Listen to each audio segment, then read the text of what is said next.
In fairness, nakuha ko yung gusto ko ngayong umaga na to, na mapunta sa karagatan na hindi naman siya masyadong dagat talaga.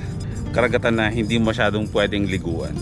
Yung aura ng lugar na alam mo merong malawak na katubigan ay yun ang nagpapakalma ng aking isipan. Si Boy Pilang nagkakape sa initan! Si Boy Pilang! Dulo ng Pampanga na yung kabila nun ay yung Manila Bay, yung Baywalk.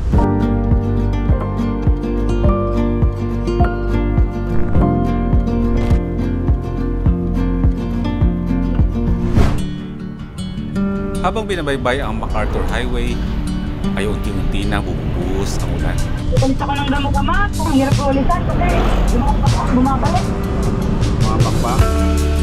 Pagkatapos na mahalagang lakarin sa Angeles, Pampanga, ay nag-decide ako na daanan muna ang isang lugar na matagal ko nang hindi binabalikan.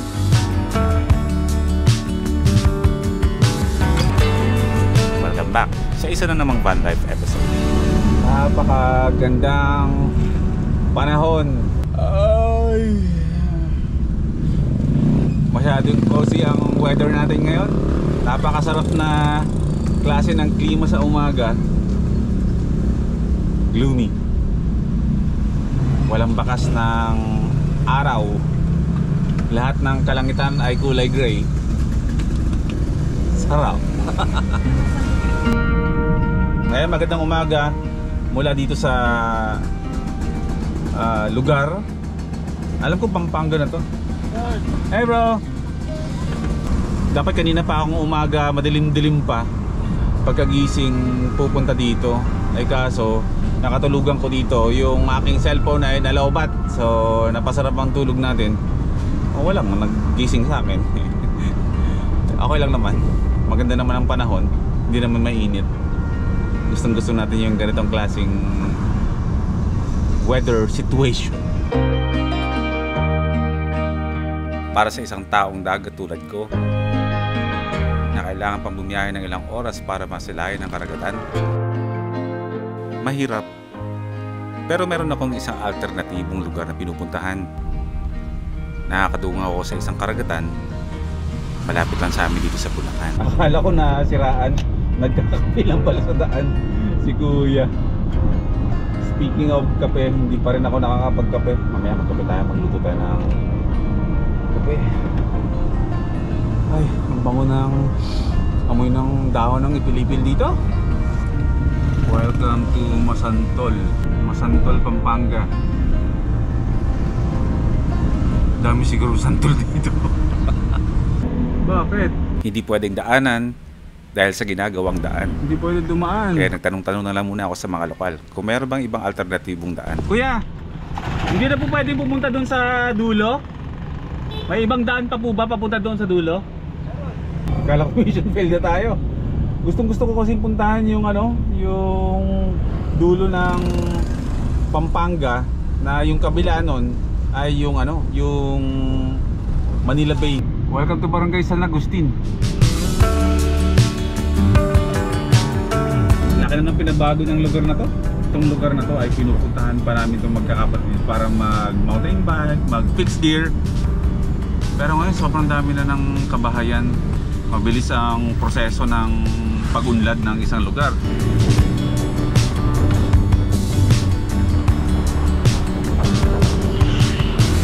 Nasa kalagitnaan ng mga palaisdaan, makulimlim na panahon para masarap magkape.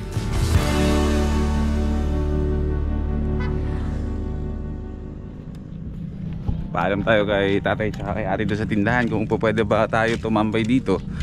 Eh pwede naman daw, para naman daw sa lahat. Kasi the last time na huling punta ko dito, eh hindi talaga ganito yung lugar. Ang laki ng pinagbago ng lugar. Dumami yung kabahayan, dumami yung mga tindahan. Medyo naging mas moderno siya kumpara talaga dati, na talagang itong lugar na to ay napaka-raw. Pero ang dami pa rin mga insektong lumilipad-lipad dito ah. Ala, baka pasukin yung pa natin.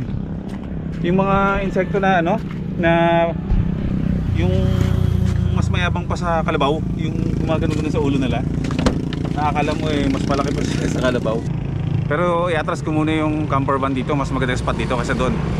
May insekto dito, konti lang. Mas marami doon. Lipat ko lang.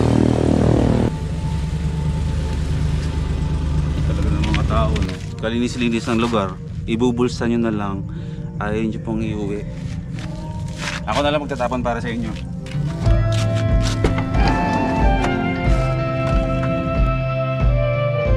Perfect na sana yung spot natin. Kaso habang patagal na patagal, parami naman ang parami yung mga gamo-gamo. Lamok. So go ahead and leave it. Ano tayo ibang spot? Yung mga insekto na kapag tumitigil yung ulan naglalabasan, lalo na sa gabi kung saan yung may ilaw, doon sila lahat magkukumpulan. Ang dami. Papasukin yung loob ng van natin pag nagluto tayo ng kape dito sa loob. At nakabukas tayo. Tuntunin lang natin yung pinakadulo, maganda sa dulo nito. Titignan natin kung ano na nga ba ang kaibahan ng lugar na to pagkatapos ng maraming taon na hindi ko to napuntahan. Siguro nagkaroon lang ng maayos na katubigan itong mga tangke ng isda na to dito simula nung halos ilang araw na rin na dire-diretso ang buhos ng ulan.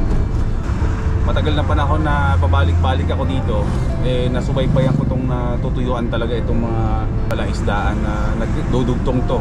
Tubig tabang na nagdudugtong sa tubig alat ng Manila Bay. Won't you stay? Won't you stay?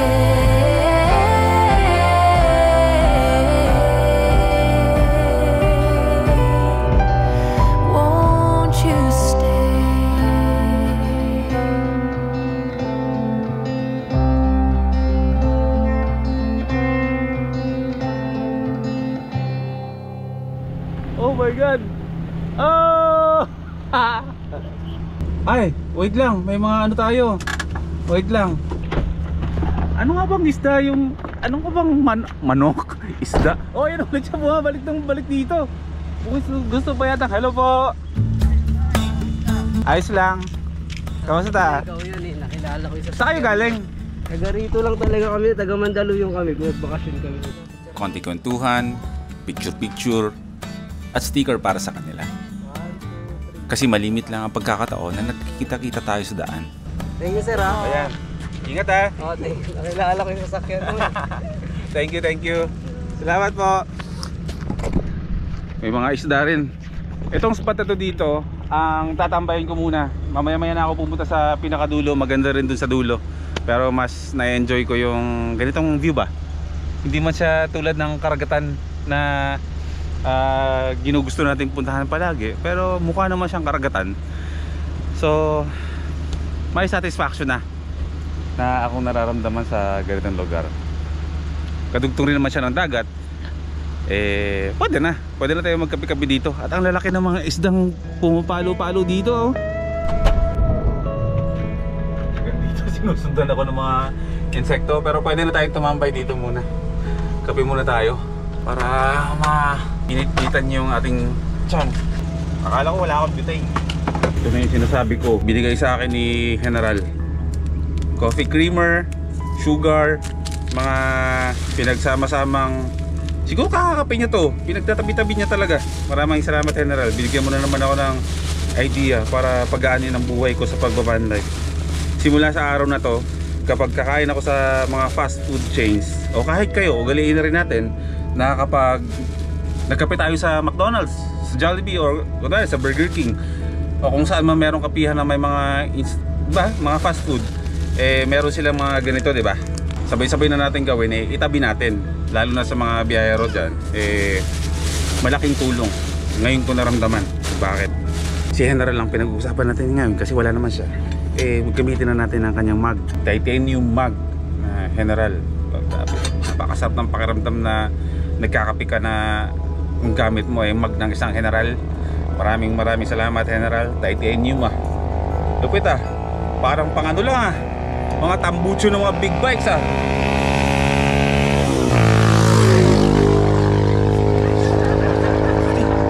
bilis na. Ano ba ang epekto Kung maraming insekto, wala pa ring epekto. The beauty of van lifing. Wala. Di ako na-stress kung ano ang isda, kung ano ang dapat gawin sa ganitong klaseng mundo. At nire-record ko lang talaga kahit anong pinaggagawa ko sa buhay ko ngayon. Harap natin yung general, baka magtampo at hindi makita yung pangalan niya. Dahil brewed coffee pala itong tinitimpla ko, ay kailangan ko pa rin ng press. Ang aking kape ay Kalinga Coffee, Britannia's organic food product, gawa ng Santiago, gawa sa Santiago City, Isabela. Ayan. So ang ating subscriber na taga Isabela na bubisita sa atin dati sa Alitotop Base Camp nung unang salta pa lang natin sa Nueva Vizcaya, ay nagdala sila ng mga ganito. So last piece na to, nag-enjoy ako kasi favorite ko naman talaga ang mga kape ng mga taga up north, mga Cordillera sa mga ganyan, Kalinga. Napakasarap ng kape nila, low acid. Basta dun sa Baguio, ganun, Kalinga, kabundukan, sa mga lugar ni Apo Wangod. Yan, masasarap ang mga kabitsan. Kung kayo ay mahilig sa kape na mga brewed coffee na nilalaga pa at bumabiyahe kayo or nagka-camping-camping kayo, kailangan nyo yung ganitong klaseng, ano ba tawag dito? Mug ba to? Or titanium mug na merong press na kasama. Pero ito, pwede nyo itong isa lang mismo sa apoy sa mga baga. Patong nyo lang, pwede kayo magluto ng noodles o mismong kape na mismo. Wala naman tayo ditong apoy na open fire. Dito lang natin ilalagay itong kape natin. Ilagay lang natin dito. Ayan. Tama lang. Hop! Yan. Galing. Dalawa yung ganito ko. Bubuhos nyo lang yan dyan. Yung iba kasi ay nagsusukat-sukat pa ng kape. Ako hindi na ako nagaganon. The more na matapang, mas masarap sa akin. Tapos itong press ay papasok nyo lang yan dyan. Init. Tapos ito papasok nyo lang dyan. Tapos halu-haluin nyo na lang. Lugalug muna. Anong brand ito? Lixada Titanium 750 ml. Yung kay General parang siguro mga 500 ml to. Both titanium. Lilipat natin dito. Tagal ang buhay ng mga ganito, mga titanium, kaya kung may budget naman wag yung tipirin yung mga lutuan nyo ba. Lahat ng latak nung kape ay naiiwan yan dito sa loob. Ayun na filter niya Kita nyo ba? Malamang hindi, against the light tayo Lugar ng McDonald's. McDonald's pa rin. Taray. So parang nagkape tayo ng McDonald's, no?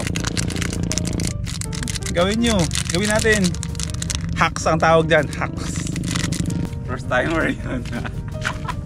Kaya talaga sila pag nakikita ako. Minto kayo. In fairness, nakuha ko yung gusto ko ngayong umaga na to, na mapunta sa karagatan na hindi naman siya masyadong dagat talaga. Karagatan na hindi masyadong pwedeng liguan. Kasi nga hindi siya yung tubig na tulad ng mga pinupuntahan natin sa mga Aurora, sa Zambales, sa mga magagandang mga beach ng Mindanao, at kung saan-saan pa sa Visayas, ay hindi siya tulad nito. Pero yung aura ng lugar na alam mo merong malawak na katubigan, ay yun ang nagpapakalma ng aking isipan. Si Boy Pilang nagkakape sa initan. Si Boy Pilang nagkakape kahit pinagpapawisan.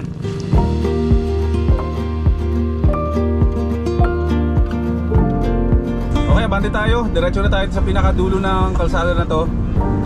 Yun na yung mismong matatanaw na natin yung karagatan na nagdudugtong sa Manila Bay.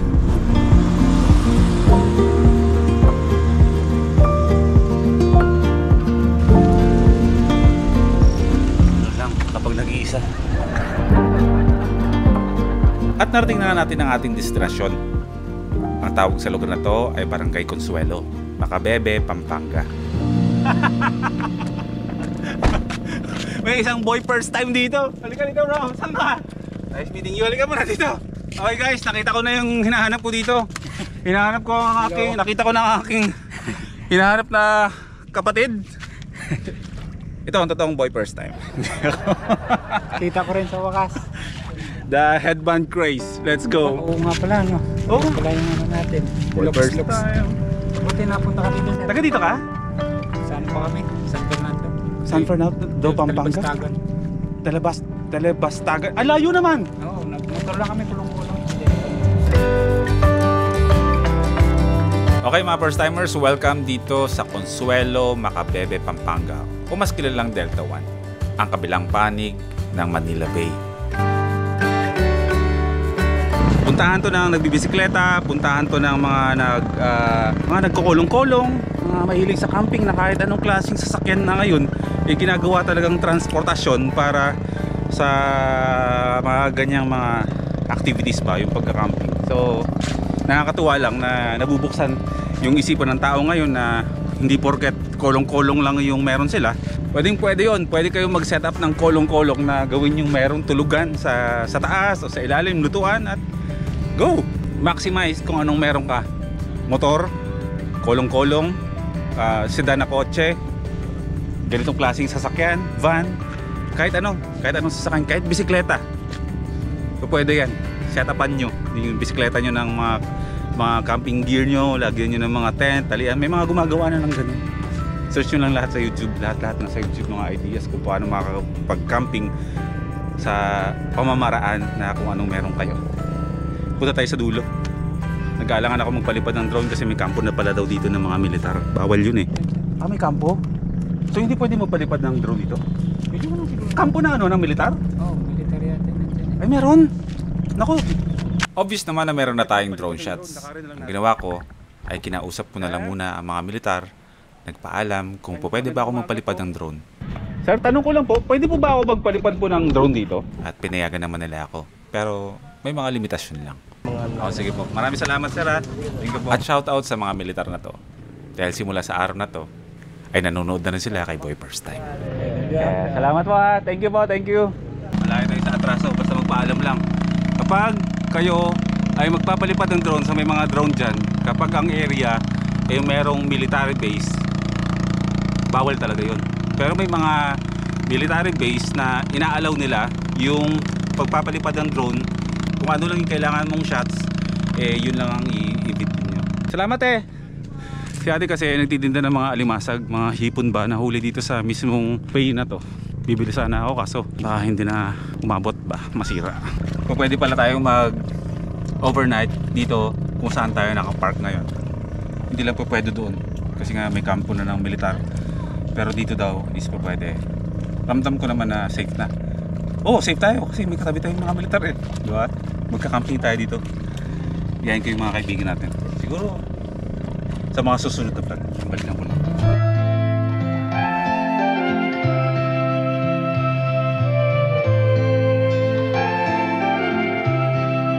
Naging crowded siya pero parang mas nabuhay yung aura nitong lugar na to ngayon kaysa dati.